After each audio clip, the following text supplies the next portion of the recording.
Hi everyone, Raksha here. Today I thought it would be good to share what my weekly spreads look like during this period of isolation.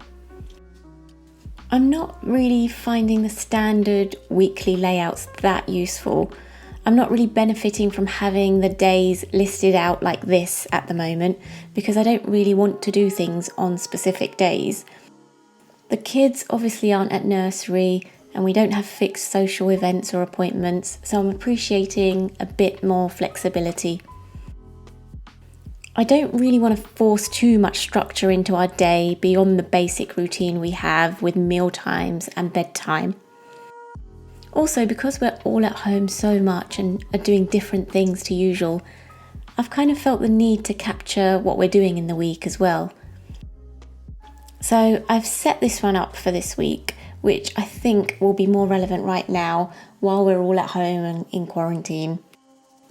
I started off by doing a calendar at the top because, to be honest, I'm losing track of time, what day it is, what week it is, and even what month we're in. So I've highlighted the week here at the top. Then I have a big to-do list here, and it's not split out by day. I'm going to use this for the whole week. While I'm busy with work or with the kids, I might think of a task that I want to get done around the house throughout the week. So I'll get it out of my head and straight onto this list so I can go back to focusing on what I was doing at the time. Or I'll put my regular weekly tasks in.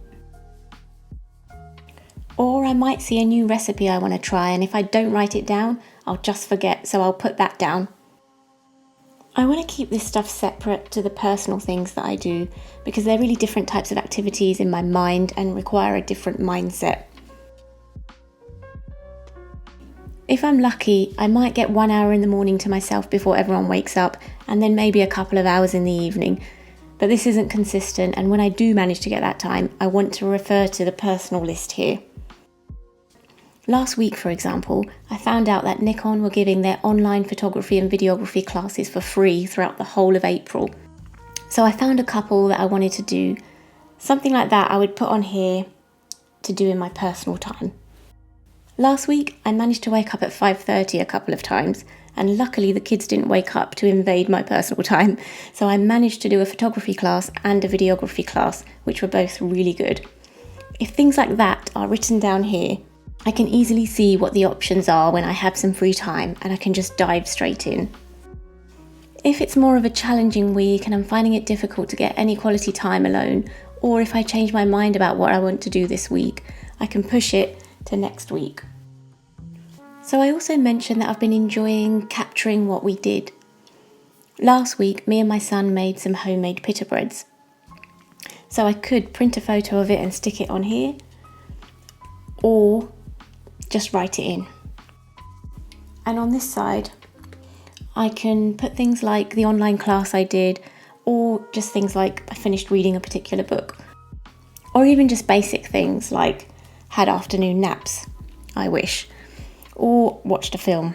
It can be anything that pops to mind about that particular week. Then I have some check-ins with myself. In physical, I'd write a couple of lines about how I feel physically. It might be something like I'm starting to feel a bit achy and want to do some more yoga.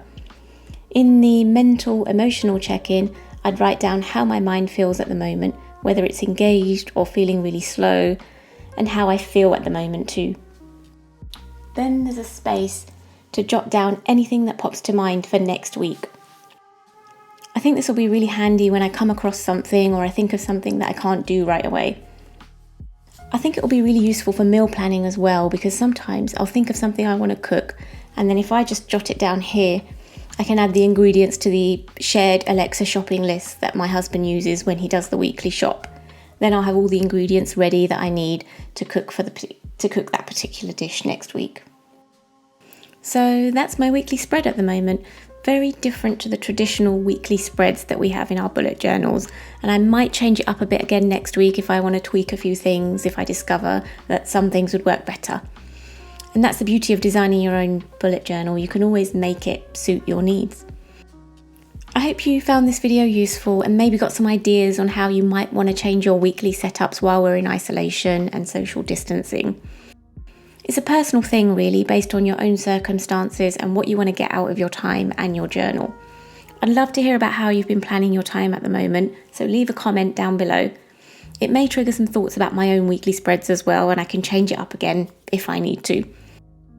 As always, if you enjoyed this video, hit the like button and don't forget to subscribe and hit the bell icon to receive notifications when I release my next video.